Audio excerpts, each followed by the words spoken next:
Betapa ku mencintai segala yang tak terjadi. Tak pernah sendiri jalani hidup ini, selalu menyertai.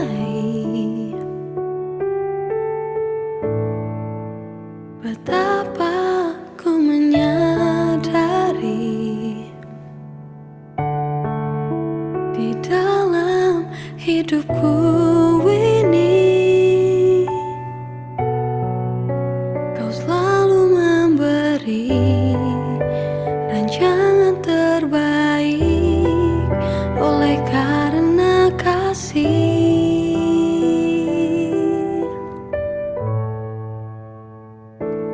Bapa, sentuh hatiku, ubah hidupku menjadi yang baru, bagai emas yang murni. Kau membentuk bejana hatiku.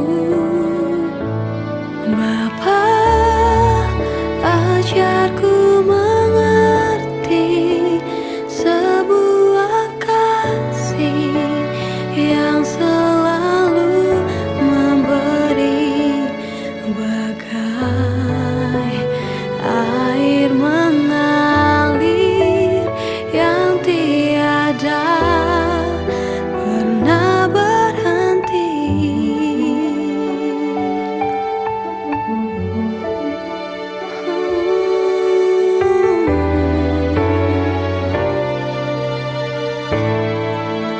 Betapa ku menyadari di dalam hidupku ini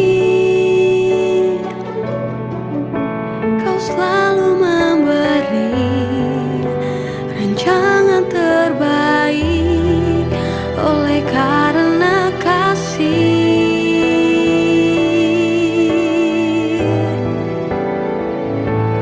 Bapa, sentuh hatiku, ubah hidupku menjadi yang baru, bagai emas yang murni. Kau membentuk bejana hatiku. Bapa, ajarku mengerti sebuah kasih yang selalu memberi, bagai air mengalir yang tiada pernah berhenti. Bapa, sentuh hatiku, ubah hidupku menjadi yang baru, bagai emas yang murni.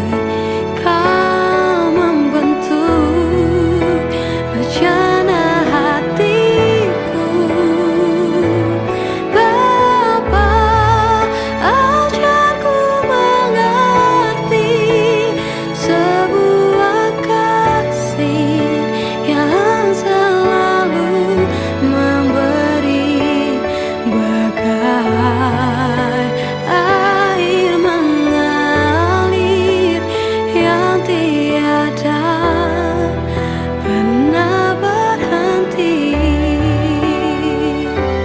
bagai air mengalir yang tiada pernah berhenti. Oh, bagai air mengalir yang tiada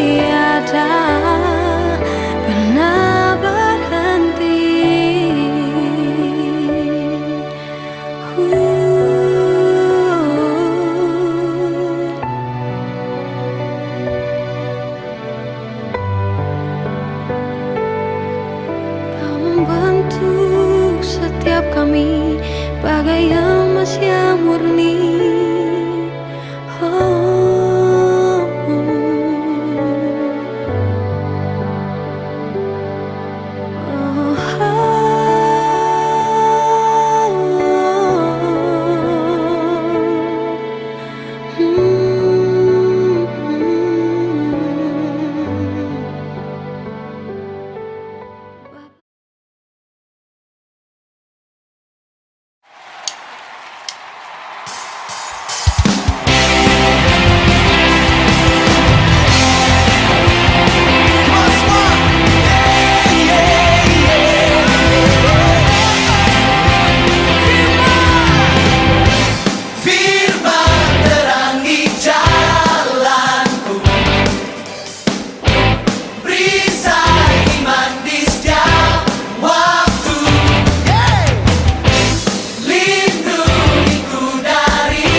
anugerahmu, ajaib perbuatanmu yang telah kau nyatakan bagi diriku. Ku kagum akanmu, akan kebaikanmu. Oh, hidup baru kau beri. Kau telah ubah, Kau tahu baratku jadi tarian. Oh, hapuskanlah dosa dan masa laluku. katakan Hidupku jadi lebih dari pemenang. Ku bersuka, sekarang ku bernyanyi. Ku berikan hidup bagimu, bagi kemuliaan-Mu. Seorang kemenangan kau berikan bagiku. hidupku. Takkan sama lagi, ku jadi lebih dari pemenang. Besar, besar anugerahmu, ajaib perbuatanmu yang telah kau nyatakan bagi diriku. Ku kagum akanmu, akan kebaikanmu. Hidup yang baru, Hidup baru, semuanya katakan kau tobat. Kau tahu baratku jadi tarian. kau hapus Masa laluku, hidupku jadi lebih dari pemenang. Sekarang ku bernyanyi, ku berikan hidup bagimu, bagi kemuliaan. Sorak kau berikan bagiku. Hidupku takkan sama lagi, ku jadi lebih dari pemenang. everybody dance for God.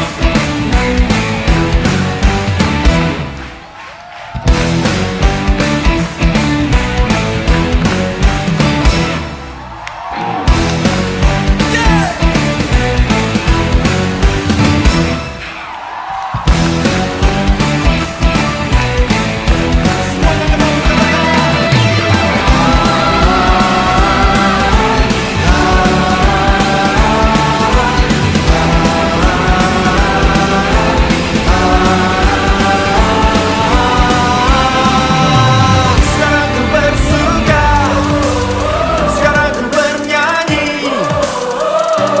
Ku berikan hidupku bagimu, bagi kemuliaan-Mu. Sorak kemenangan kau berikan bagiku. Hidupku takkan sama lagi, ku jadi apa? Lebih dari pemenang. Bersuka, sekarang ku bernyanyi. Ku berikan hidup bagimu, bagi kemuliaan-Mu. Sorak kemenangan kau berikan bagiku.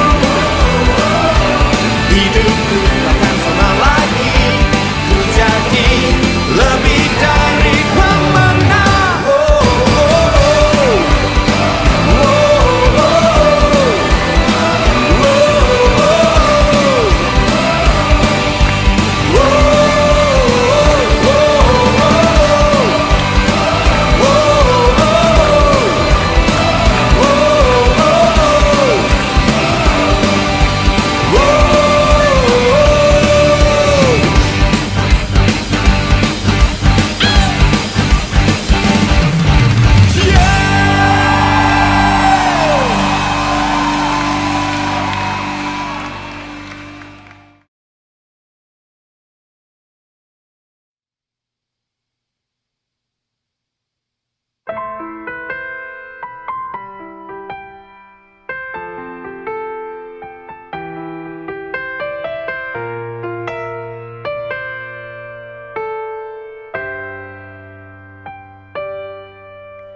Seperti rusa rindu sungaimu, jiwaku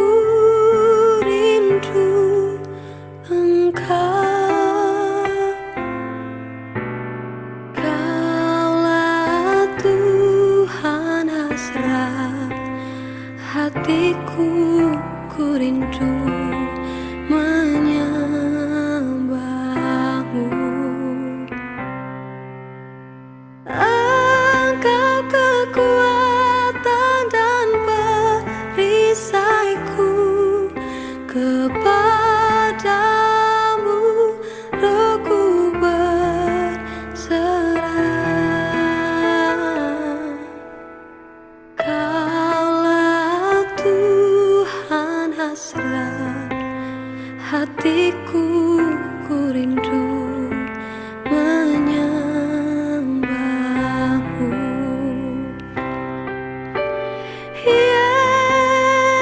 Yesus, Yesus, kau berarti bagiku.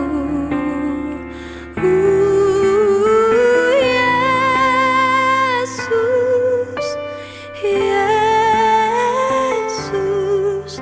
kau segalanya bagiku.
Shalom jemaat Tuhan yang saya kasihi di dalam Yesus Kristus Tuhan kita.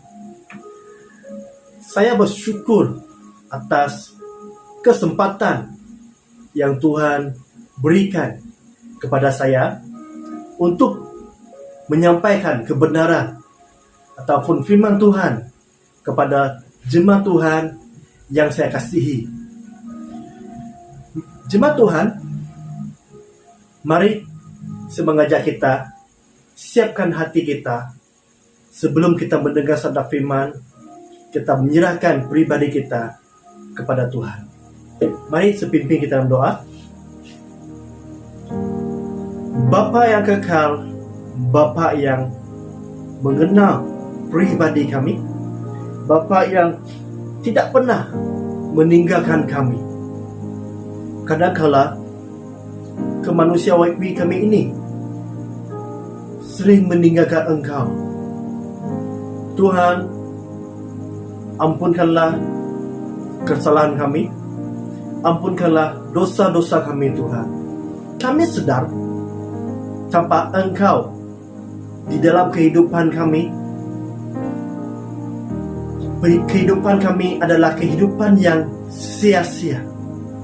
Dan kami bersyukur karena kami dapat tinggal di dalam Engkau dan Engkau tinggal bersama kami. Itu kesempatan yang sangat baik bagi kami. Tuhan, pada saat ini kami siapkan hati kami untuk mendengar sabda firman-Mu. Pimpinlah hamba-Mu untuk berbicara tentang kebenaran-Mu pada hari ini. Biarlah kebenaran-Mu disampaikan sesuai dengan isi hati-Mu, sesuai dengan kehendak-Mu. Dan agar setiap kami yang mendengar kebenaran-Mu ini Tuhan, kami terdorong dan kami ditegur dan kami diperingatkan akan kebenaran-Mu. Dan kami sebagai orang percaya, lebih lagi bagi jemaat yang mendengar ibadah ini, kami ingin melakukan firman yang akan disampaikan ini Tuhan. Terima kasih Tuhan. Ini doa kami ucapkan kepada Engkau hanya di dalam nama Tuhan Yesus syukur. Amin. Shalom sekali lagi kepada jemaat Tuhan yang saya kasihi di dalam Yesus Kristus. Saya bersyukur atas kesempatan ini dapat berkongsi kebenaran kepada kita. Terlebih lagi, saya berterima kasih kepada jemaat SAB Masai telah memberi kesempatan untuk saya kongsikan firman Tuhan untuk jemaat Tuhan pada hari ini. Tidak membuang waktu, jemaat Tuhan, saya mengajak kita melihat tema ataupun firman Tuhan yang akan saya bawa dan juga yang akan saya sampaikan, yaitu judulnya jangan sesekali menyerah dalam cabaran. Arti menyerah di dalam tema yang saya bawa ini, yaitu di dalam definisinya, yaitu putus asa ataupun pasrah ataupun hilang harapan ataupun putus harapan. Itu definisi mengenai menyerah. Dan definisi mengenai cabaran sesuai tema yang saya bawa ini, yaitu masalah. Ya. Baik masalah dalam kehidupan, baik masalah dalam keluarga, baik masalah dalam pekerjaan, dan juga kesulitan kita, dan juga kesukaran yang sukar bagi kita, ataupun tekanan hidup yang kita hadapi pada saat ini. Itu definisi cabaran sesuai tema yang saya bawa pada hari ini. Ya. Dan sekali lagi, tema yang saya bawa ini adalah jangan sesekali menyerah dalam cabaran. Kita perhatikan jemaat Tuhan di dalam media sosial, di dalam television, di dalam TV, ya, di dalam radio, ya, kita mendengar bahawa keadaan kita pada saat ini adalah keadaan yang sangat-sangat rumit ataupun sangat-sangat mencabar bagi kita. Terlebih lagi, ya, penyakit COVID-19 ini telah bertata di dunia, sehingga seluruh dunia mengalami goncangan oleh COVID-19 ini. Kita terlebih lagi di negara Malaysia ini, kita melihat kesnya makin hari makin meningkat. Ya,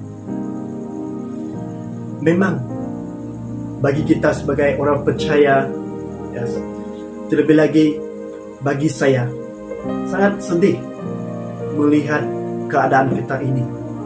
Ya. Dan di sini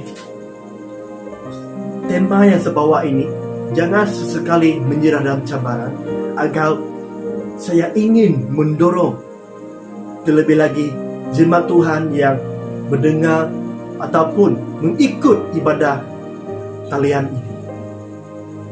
Ya. Kita perhatikan seperti saya kata tadi, di dalam media sosial ramai orang, mereka mengambil tindakan yang bodoh untuk mengatasi cabaran kehidupan mereka.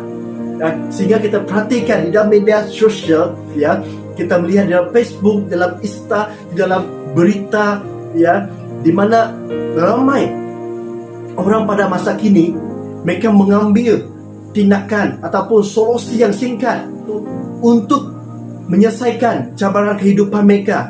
Ya, kita lihat cabaran apa yang mereka ambil, yaitu mereka sanggup mereka bunuh diri untuk melepas ataupun untuk mengelak, ataupun mereka rasa itu adalah solusi yang sesuai saat mereka mati, masalah akan selesai. Itu bagi mereka yang mengambil tindakan yang bodoh itu. Ya, jemaat Tuhan, pada hari ini saya akan mengajak kita melihat kisah Ayub.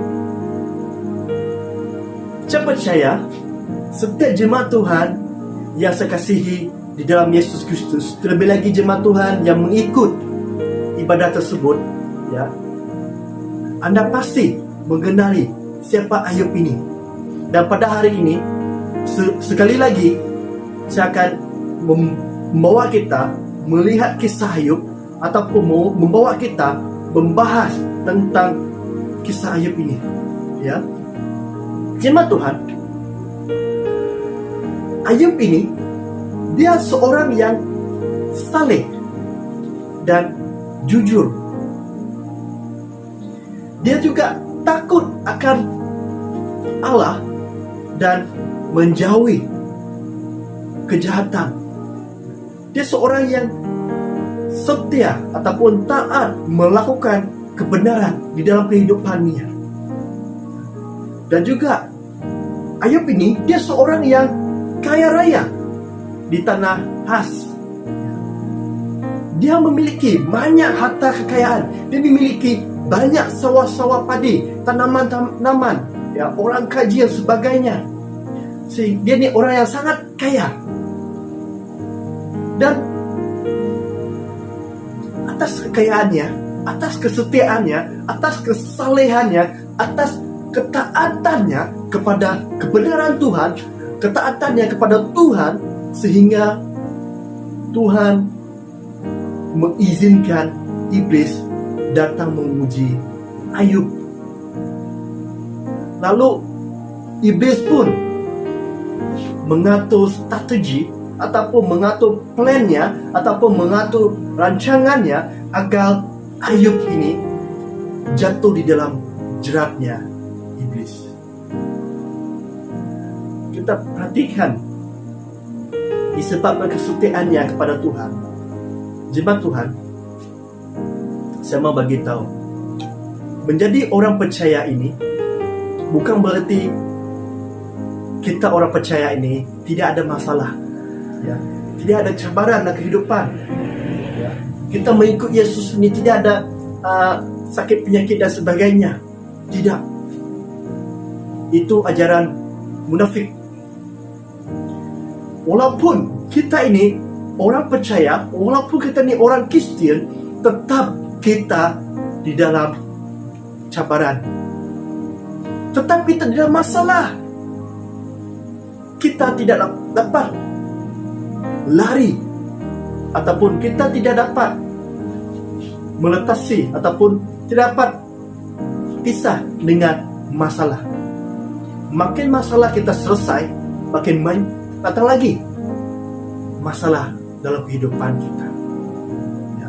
Itu sebab kita perhatikan, walaupun Ayub ini dia seorang yang saleh dan jujur dan taat dan setia akan kebenaran, akan kepada Tuhan, tetap juga dia diuji oleh iblis. Tetap juga dia di dalam cabaran.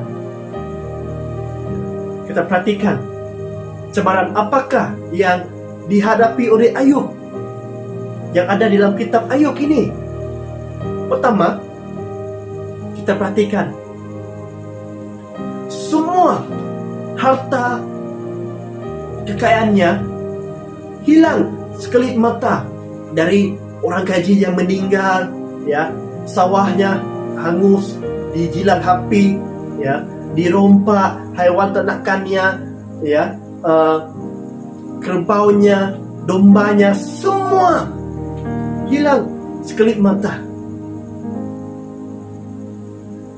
Dan yang kedua, cabaran yang kedua yang dia hadapi, anak-anaknya mati ketika merayakan pesta di rumah anak sulungnya. Kita bayangkan.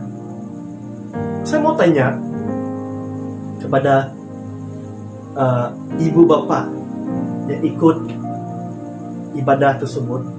Saya mau tanya kepada ibu bapa, bagaimana perasaan jika kehilangan anak? Sangat sakit kan?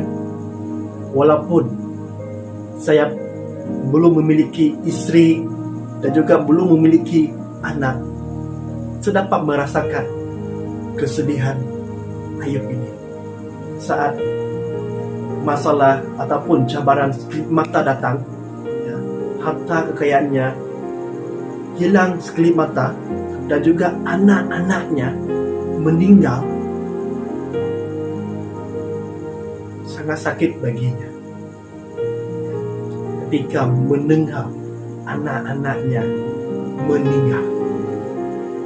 Dan juga cabaran ketiga yang dihadapi oleh Ayub, yaitu dia menghadapi penyakit bara yang busuk dari telapak kaki hingga kepalanya. Yang keempat, cabaran yang keempat, istrinya menyuruh dia kutuki Allah, lalu menyuruh dia bunuh diri. Kita perhatikan, dia tidak ada sokongan dan dorongan dan bimbingan saat dia ditimpa masalah, saat dia ditimpa cabaran dalam kehidupannya. Istrinya menyuruh dia kutuki Allah dan juga suruh dia bunuh diri, ya. Mungkin istri yang berkata, tidak guna kamu menyembah Tuhan, ya, tidak guna kamu setia ke Tuhan kalau, ya, harta kekayaan kita sekelip mata hilang, kalau anak-anak kita meninggal, kalau engkau menghadapi penyakit bara, tidak gunanya, kata istrinya. Sehingga istrinya suruh dia kutuki Allah, lalu menyuruh dia bunuh diri. Kita melihat, ya, tidak ada bimbingan ataupun dorongan ataupun sokongan dari pihak keluarganya, dari lebih lagi istrinya, ya. Sehingga apa yang dilakukan saat dia menghadapi cabaran, mari jemaat Tuhan, saya mengajak kita buka Alkitab kita di dalam Ayub 1 ayat 20 hingga 22. Saya mau membaca kita dalam Ayub 1 ayat 20. Bunyinya begini, maka berdirilah Ayub, lalu menguyak jubahnya dan mencukur kepalanya. Kemudian sujudlah ia dan menyembah. Ayat 21, katanya, dengan telanjang aku keluar dari kandungan ibuku, dengan telanjang juga aku akan kembali ke dalamnya. Tuhan yang memberi, Tuhan yang mengambil, terpujilah nama Tuhan. Jemaat Tuhan, kita perhatikan ya, kata Ayub ini di dalam ayat 20 ini. Kita perhatikan, lalu mengoyak jubahnya dan mencukur kepalanya. Apa maksud ayat ini? Apa maksud kalimat Ayub ini? Apa perkara yang Ayub sampaikan kepada kita? Ya, mungkin, bukan mungkin, dia pada masa itu rasa sangat tertekan, stres dalam cabaran kehidupannya, sehingga ya dia ingin melepaskan geramnya. Dia mengoyak jubahnya, lalu mencukur kepalanya sehingga botak. Lalu kemudian dalam ayat 20 ini, lalu kemudian sujudlah ia dan menyembah. Ya, kita perhatikan atas cabaran yang dihadapi tadi, Ayub dihadapi tadi, dia tidak salahkan Tuhan, dia tidak kutuk Tuhan seperti istri kata, kutuklah Tuhan. Dia tidak, malah apa yang dia ambil, dia sujud dan menyembah Tuhan. Itu tindakan yang baik. Dia percaya walaupun manusia tidak dapat mendorong, membimbing kita, tapi Tuhan dapat mendorong, membimbing kita. Katakan haleluya. Saat kita merasa tertekan, saat kita rasa down, Tuhan ada bersama kita. Ini yang disampaikan oleh Ayub kepada kita. Dan ayat 21, dengan telanjang aku keluar dari kandungan ibuku, dengan telanjang juga aku akan kembali ke dalamnya. Apakah maksud kalimat ini? Ini Ayub menjelaskan bahawa dia datang ke dunia ini tidak membawa apa-apa. Termasuk dia tidak membawa BMW di dalam rahim ibu dia. Dia tidak membawa Ferrari. Dia tidak membawa rumah banglonya. Dia tidak membawa haiwan ternakannya. Ya, dia tidak membawa sawah-sawahnya di dalam rahim ibunya. Dan Ayub berkatakan, dengan telanjang dia datang ke dunia ini. Itu berarti dengan saat dia datang ke dunia ini, saat kita datang ke dunia ini, kita tidak membawa apa-apa. Kita tidak membawa harta kita. Ya. Dan dengan telanjang juga aku akan kembali ke dalamnya, kata Ayub. Ini berarti saat tiba waktunya, saat Tuhan memanggil kita pulang, harta kita hanya tertinggal di dunia saja, tidak dapat kita bawa ke surga. Ya. Ini yang dimasukkan oleh Ayub ini. Ya. Dan apa dikatakan? Tuhan yang memberi, Tuhan yang mengambil. Terpujilah nama Tuhan. Di mana Ayub katakan, Tuhan yang memberkati dia, Tuhan juga berhak ambil hartanya, berhak mengambil apa yang pemberian Tuhan di dalam kehidupannya. Ya. Dan dalam semua cabaran dihadapi olehnya, Ayub tetap merendahkan diri di hadapan Tuhan. Dia tetap memuji Tuhan. Dia tetap mencari Tuhan dalam cabarannya. Dia tetap surrender di hadapan Tuhan. Kita perhatikan di dalam Ayub 42 ayat 1 hingga 6 ini, Ayat 1 bunyi begini, maka jawab Ayub kepada Tuhan. Ayat 2, aku tahu bahwa engkau, yaitu Tuhan ataupun Allah, sanggup melakukan segala sesuatu, dan tidak ada rancanganmu, yaitu rancangan Allah, yaitu rancangan Tuhan, yang gagal. Ya, ayat 3, firman-Mu, siapakah dia yang menyeremungi keputusan tanpa pengetahuan? Itulah sebabnya tanpa pengertian aku telah bercerita tentang hal-hal yang sangat ajaib bagiku dan yang tidak ku ketahui. Firman-Mu, dengarlah, maka akulah yang akan berfirman. Aku akan menanyai engkau supaya engkau memberitahu aku. Hanya dari kata orang saja aku mendengar tentang engkau, tetapi sekarang mataku sendiri memandang engkau. Ayat 6, ayat terakhir, oleh sebab itu aku mencabut perkataan aku, dan dengan menyesal aku duduk dalam debu dan abu. Kita perhatikan ayat ini. Saat Ayub menghadapi cabaran, dia tetap merendahkan diri karena dia percaya Allah sanggup melakukan segala sesuatu, dan rancangan Tuhan tidak pernah gagal. Malah rancangan Tuhan adalah rancangan yang terbaik.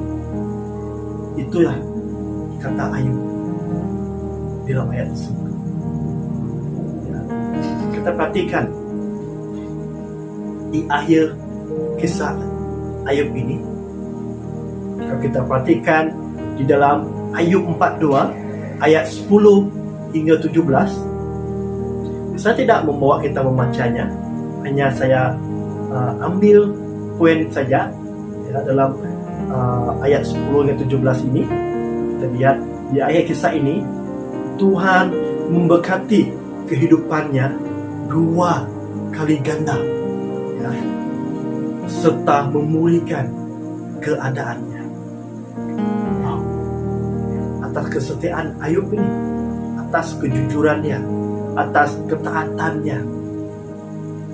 Walaupun kita dengar ya, keadaan Ayub waktu itu sangat-sangat mencabar ya. Dan kedua, dia memiliki 7 orang anak laki-laki dan 3 orang anak perempuan. Ketiga, dia hidup lebih dari 140 tahun sampai dia dapat melihat keturunannya yang keempat. Kita perhatikan ya, bagaimana Tuhan memulihkan keadaannya, dan juga bagaimana Tuhan yang mengubah ya cabaran ataupun masalah ataupun kesulitannya yang harus Ayub hadapi ataupun yang harus Ayub alami, sehingga Tuhan mengubah keadaannya dan memberkati dia 2 kali lipat, dan kehidupannya malah lebih dari dahulu. Jemaat Tuhan yang saya kasihi di dalam Yesus Kristus, apa yang kita pelajari di dalam kisah Ayub ini? Yang pertama, sentiasa utamakan Tuhan di dalam kehidupan kita, walaupun kita di dalam kesukaran ataupun di dalam cabaran kehidupan, tetap kita utamakan Tuhan. Baik kita dalam keadaan susah ataupun senang, baik kita dalam keadaan sakit ataupun sihat ya, tetap kita utamakan Tuhan di dalam kehidupan kita. Amin. Janganlah kita menjadi orang Kristen ya, ataupun menjadi orang percaya, ya, mencari Tuhan sebagai alat. Tuhan bukan alat bagi kita. Ya, kita jangan membuat Tuhan ini seperti alat. Waktu kita susah, waktu kita sakit, baru kita mencari Tuhan. Waktu kita senang ataupun kita sihat, kita tinggalkan Tuhan. Jangan kita menjadi orang Kristen yang munafik seperti itu. Ya, baik susah ataupun senang, tetap utamakan Tuhan dalam kehidupan Anda, kehidupan kita. Amen. Amen. Ya. Saya menyampaikan firman ini, ya, untuk mendorong pribadi saya juga, dan juga mendorong pribadi jemaat Tuhan yang saya kasihi. Kita perhatikan kisah Ayub tadi. Ayub tetap utamakan Tuhan walaupun dia dalam kesukaran kehidupannya. Inilah yang harus kita contohi. Inilah yang harus kita pelajari. Ya, walaupun ya kita di dalam keadaan kesukaran sekalipun, walaupun kita di dalam keadaan masalah begitu memanipulasi kita sekalipun, ya, baik kita senang ataupun susah, tetap utamakan Tuhan. Amin, jemaat Tuhan. Yang kedua, sentiasa melakukan perintahnya Tuhan. Jangan sekali kita melanggar perintah Tuhan. Ya, kita perhatikan kisah Ayub tadi. Walaupun Ayub sangat menderita dalam kesukaran ataupun cabaran kehidupannya, Ayub tidak sesekali melakukan dosa.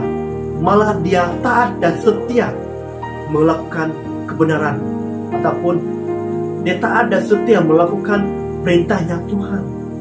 Walaupun kita perhatikan kisah tadi, walaupun istrinya menyuruh dia kutuki Allah, lalu bunuh diri, lalu menyuruh dia bunuh diri, tapi Ayub tidak mengikut kata istrinya, malah dia percaya seperti dikata tadi dalam ayat 42, ya, segala sesuatu yang pasti indah pada waktunya.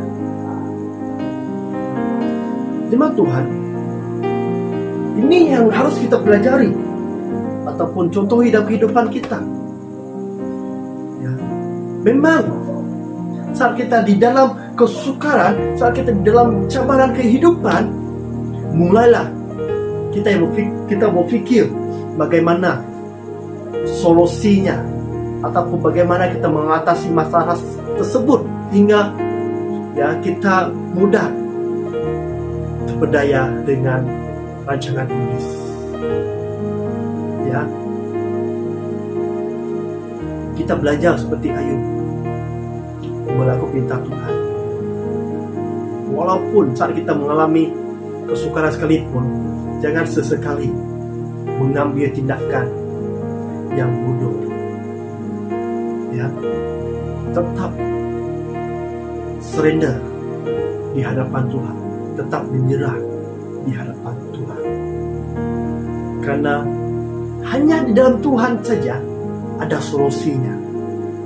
Hanya di dalam Tuhan saja ada jalan penyelesaian. Amen. Yang ketiga, sentiasa merendahkan diri di hadapan Tuhan, sebab Tuhan boleh melakukan dan mengatur solusi di dalam cabaran ataupun di dalam masalah ataupun di dalam kesukaran kehidupan kita. Ya, seperti di dalam ayat 42 kata, rancangan Tuhan tidak pernah gagal. Malah rancangan Tuhan membawa kebaikan dalam kehidupan kita. Katakan haleluya. Amen. Di sini kita perhatikan, Ayub tetap merendahkan diri walaupun istrinya menyuruh dia kutuki Allah. Dia tidak melakukan apa yang dikatakan istrinya. Malah dia merendahkan diri, ya, Karena dia percaya bahwa Allah sanggup melakukan segala sesuatu dan tidak ada rancangan Allah yang gagal. Malah rancangan Allah membawa kebaikan di masa kesukaran kita. Amin. Amin. Allah sanggup mengubah kesulitan Anda itu, kesulitan ataupun cabaran kehidupan Anda itu menjadi keadaan yang baik-baik. Yang penting kita belajar apa yang dikatakan oleh Ayub tadi. Sentiasa utamakan Tuhan, ya. Sentiasa melakukan perintah Tuhan, ya. Sentiasa merendahkan diri di hadapan Tuhan. Banyak perkara yang kita belajar di dalam kisah Job ini. Ya, 3 perkara saja yang akan saya sampaikan pada malam hari ini. Ya, sebelum saya menutup firman Tuhan,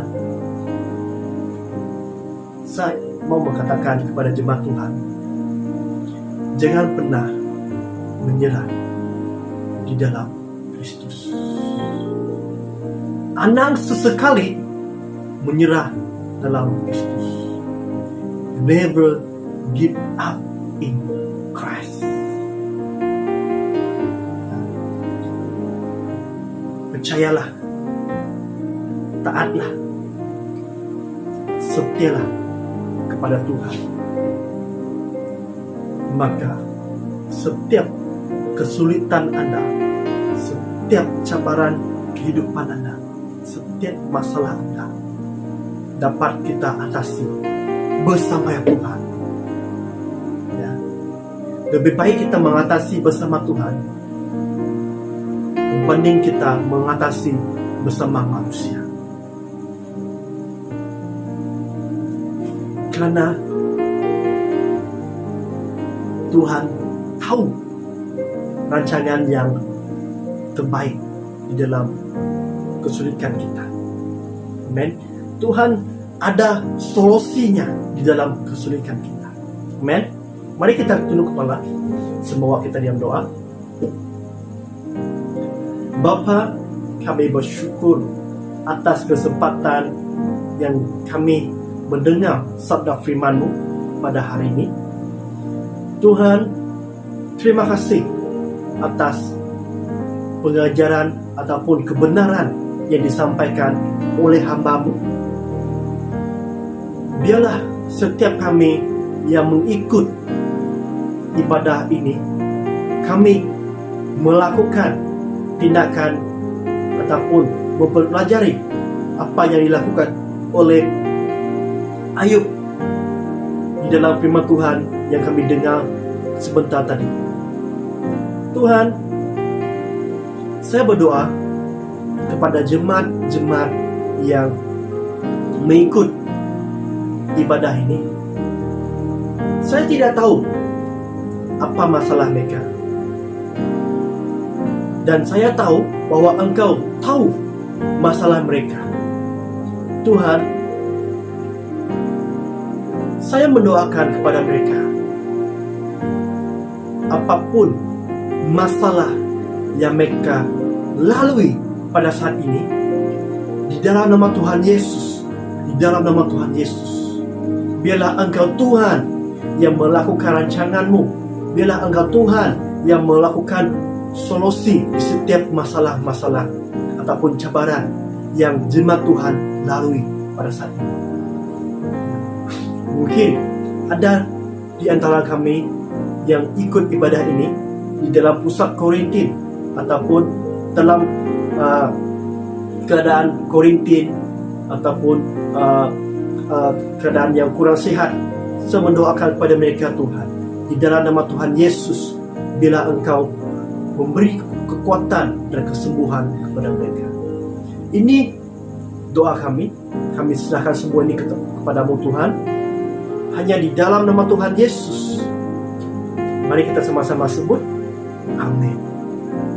Terima kasih jemaat Tuhan atas kesetiaan Anda, sehingga pada